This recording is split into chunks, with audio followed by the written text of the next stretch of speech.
Hi, my name is Bella Natalizia, and I'm a communications major at CU Denver. My project explores how hip hop has evolved as a space for discussing mental health, specifically looking at how artists balance emotional vulnerability with expectations of masculinity. In this research, I analyzed 4 songs across 2 time periods. From the pre 2000s, I looked at The Message by Grandmaster Flash and the Furious Five, and Mind Playing Tricks on Me by the Ghetto Boys.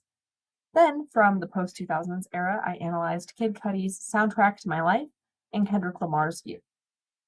What I focused on wasn't just the lyrics and what these artists say about mental health, but instead how they say it. So I used narrative theory to understand how storytelling techniques shape what emotions can be expressed through hip hop. And what I found is that early hip hop artists used what I call constrained narratives.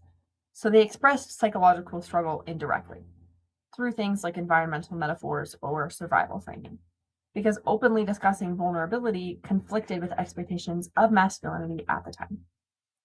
For example, in The Message, stress and mental strain are shown through descriptions of the environment rather than direct confession. And in Mind Playing Tricks on Me, the artists come closer to expressing internal struggles, but still frame them as rational responses to danger.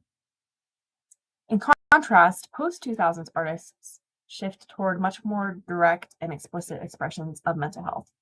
Kid Cudi openly talks about depression and loneliness without needing to justify it, while Kendrick Lamar uses complex storytelling techniques to fully immerse listeners in a mental health crisis. My main conclusion that I drew is that hip hop has always had a therapeutic function, but the narrative strategies have evolved. Artists today are able to express vulnerability more openly because the definition of authenticity and masculinity has expanded. Ultimately, this shows that cultural change can happen through how people tell their stories and not just not just what they say. And in hip hop, that shift has helped make conversations about mental health much more visible and accepted. Thank you.